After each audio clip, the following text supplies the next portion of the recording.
Imagine you could peek at tomorrow, but instead of satellites and spreadsheets, all you had was a rhythmic drum, a haunting chant, and a woman who smelled of cat fur and pine smoke. For a Viking, that was all it took. They called this dark art seer, and most folks were wise enough to keep their distance. Today, we're not just telling a story. We're answering a question that has haunted scholars and thrill seekers for centuries.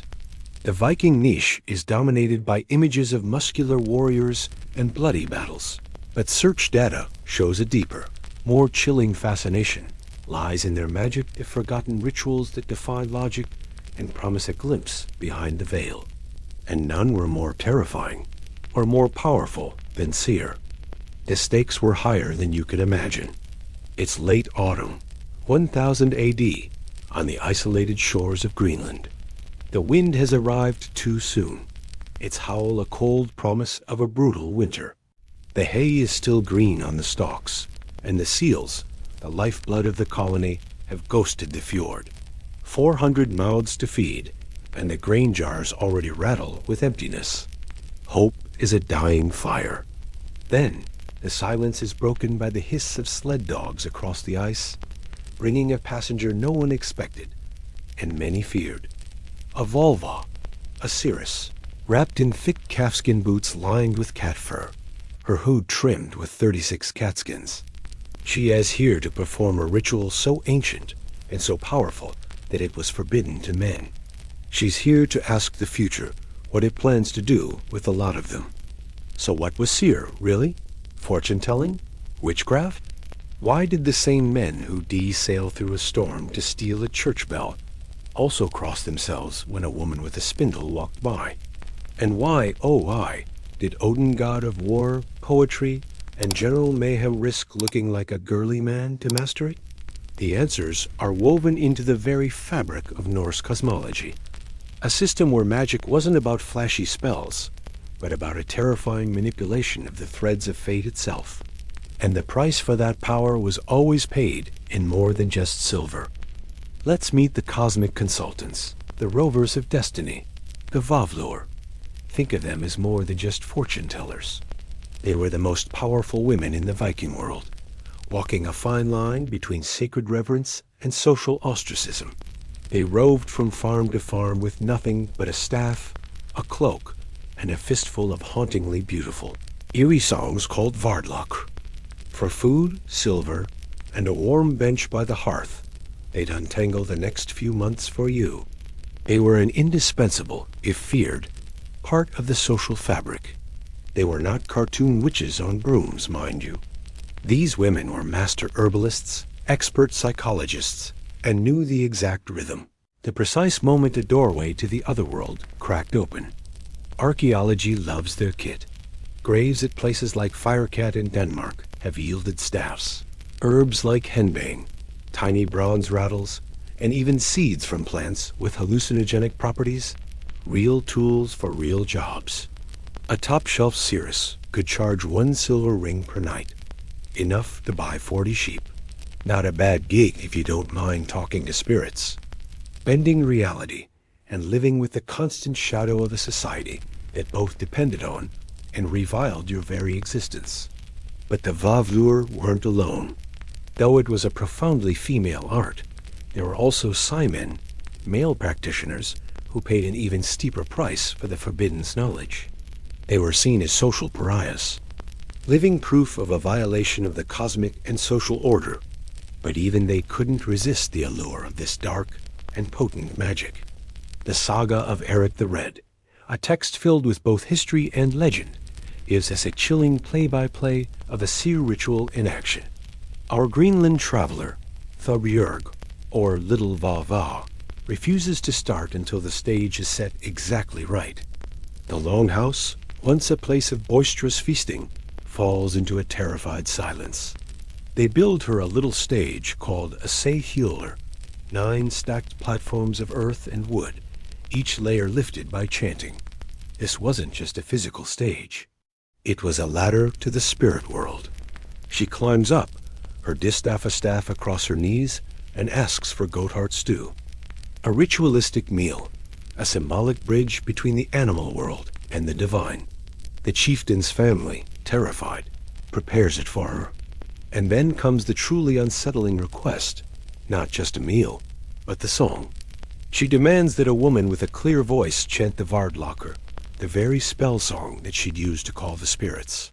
In the saga, a Christian woman named Gudrid initially refuses, but is persuaded by the chieftain, understanding that the lives of everyone in that hall depend on her voice. This is the moment when Christian piety and pagan necessity clash, and necessity wins. When the chanting begins, Thorbjörg's eyes shut, and she begins to rock. The rhythm of the chanting, the hypnotic sway of her body, it's a deliberate act of entering a trance. The rhythm stumbles like a drunk tide. The scent of pine and smoke hangs in the air, mixing with the heady smell of the goat heart stew. She breathes in the smoke from the fire, the herbs in her mouth, and she's gone. The questions shift from "will we starve?" to a more profound request. Show me winter's edge. And what she sees is not a single clear answer, but a series of visions. A land still iced over, but a ship sailing in with barley and a man in a scarlet cloak. A month later, bam, exactly that ship glides in. Coincidence? The saga writers shrug. They call it proof. But this wasn't just a vision. It was a terrifying act of cosmic eavesdropping. A listening in on the unchangeable threads of fate. But what if those threads weren't as unchangeable as they seemed? Here's the cosmic catch, the reason Seiðr was so feared. It wasn't just about reading the future. It was about rewriting it. The same trance that lets you read the thread of destiny also lets you yank, knot, or slice it. Picture two chiefs squaring off, each hiring a Seeress. One wants his shields to never dent. The other wants the enemy's arrows to forget their purpose.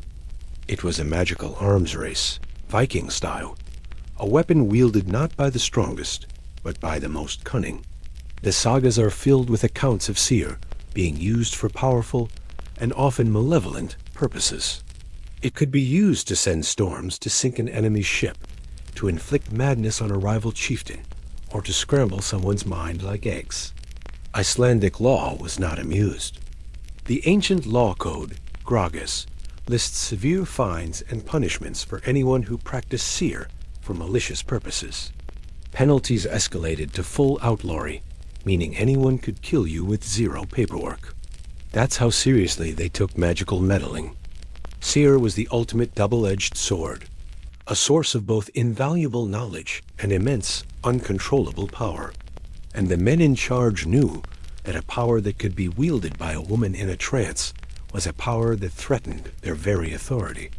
This is why it became the most gendered and most feared form of Norse magic. Plot twist. Seiðr was labeled unmanly arger. To sit, to rock, to chant, to weave, these were profound acts, but they were also considered women's work. To a Viking man, whose entire identity was built around the sword, the axe, and a public display of aggressive masculinity, a practice that involved sitting and rocking in a trance was a profound violation of their honor. Any free man dabbling in Seiðr risked the brand of ergi, a word that was both a slur and a form of social death, a public accusation of being unmanly. An accusation of ergi was one of the few insults in old Icelandic law that gave the accused the right to kill on the spot. So serious was the transgression. But here's the thing about power. Everyone wants it. Even Odin, the Allfather, the most powerful and masculine of all the gods, wanted the skill. He knew the price, the shame, the ridicule. But the knowledge was too great to ignore. So he paid the ultimate price, hanging for 9 nights from the world tree, stabbing himself with his own spear, fasting until the runes, the keys to all knowledge, crawled across his vision. This was his version of a Seiðr trance, a cosmic ritual of self-sacrifice to gain a skill that would forever brand him as having dabbled in women-esque magic. Loki, ever the master of the low blow, nails Odin in Lokasenna. You practice Seiðr on Samsi, beating the drum like a Volva. Ouch! It was an insult, that went to the very core of his identity, but Odin bore it, because for him, knowledge was power, and no reputation was worth the price of ignorance. And in that one act, he gave legitimacy to a magical art that was still feared and reviled by the men of his world. Back to Greenland, and back to Thorbjörg's vision. Her vision bought the settlers hope and a leash. The settlers couldn't leave the fjord until the red-cloaked sailor arrived. To bail early would be to defy fate's weave. A Seeress could override chieftains, law speakers, even kings, because she spoke for destiny itself. Her word, born of a trance, became the most powerful law in the land. We see this power dynamic play out again and again in the Sagas. King Olaf Tryggvason, a Christian king, tried to outlaw Seiðr. Easy to sign a paper decree, much harder to enforce when people's lives depended on it. When a devastating famine bit hard into the farms of Trondheim in 999 ID, the desperate farmers quietly summoned a Volva. The king's men showed up late, their paper bans and threats of violence meaningless. The crops perked up anyway. Paper bans meet reality. The Viviva's power was not in a sword, but in her ability to offer a glimpse of hope and a promise of a future. In a world of chaos and uncertainty, she was the one person who could offer a roadmap, however terrifying, to survival. Her word was more powerful than a king's sword, because a king could only promise victory, while a Volva could promise destiny. And in the Viking world, destiny was everything. Every trinket carried by a Volva meant something, a piece of a carefully constructed magical toolkit. The staff? A distaff, the spinner's axis. This was the most important tool of all, a symbol of her ability to spin the thread of fate, to control the destiny of men. The cloak, often blue or black, was more than a garment. It was portable night, a shield against the eyes of mortals, and a welcome mat for the spirits. The 36 catskins weren't vanity. Cats, in Norse belief, were creatures that slipped between worlds. Their fur cloaked the Seeress from unfriendly spirits and gave her a kind of magical invisibility. Runic carvings on the staff, protection or curse as needed. Tiny bronze rattles sewn into the hem kept the beat, a subtle rhythmic sound that helped her enter the trance. Even sound was hardware. Archaeologist Neil Price, a master of this field, jokes that it's a ritual kit in a saddlebag, a powerful set of tools that could turn a longhouse into a temple overnight. But these weren't just objects. They were an extension of the Volva herself, a way for her to command the forces of the cosmos. The staff was her authority, the cloak was her protection, and the songs were her power. The physical act of holding these tools, of wearing these clothes, was the first step on her journey into the other world. It was a powerful physical representation of a mystical process. Nothing's free. Silver, livestock, reputation, those were the easy installments. The sagas warn about a much steeper price. Memory. The trance didn't just open a window. It punched a hole in the Viviva's mind. Seeresses came back knowing the future, but forgetting birthdays, faces, sometimes their own names. In Laxerdal, a Volva named Thordis loses the memory of her daughter's smile after a big session. Whether this was a form of folklore or a real-world psychological dissociation, the message stands. Power over fate takes a chunk out of you. This was a price that only the Vavlur and Odin were willing to pay. The knowledge of the future was not a gentle gift. It was a violent intrusion that tore at the very fabric of their minds. It was a form of cosmic feedback, a reminder that they were mortals playing with powers they could not fully understand or control. For the Vavlur, the act of seeing the future was a physical and mental drain that left them exhausted, disoriented, and changed forever. It was the ultimate sacrifice, a sacrifice of a piece of themselves to save their people. And for the men who paid for their services, it was a terrifying reminder that some knowledge was so dangerous, so powerful, that it came at the cost of a person's very soul. Beyond Iceland and Greenland, The trail of Seiðr gets faint but stubborn. Orkney's Meshal runic scribble. The Viva's song is long. It's a small clue, but a powerful one, showing that the power of the vulva was a well-known, if feared, part of the Viking world.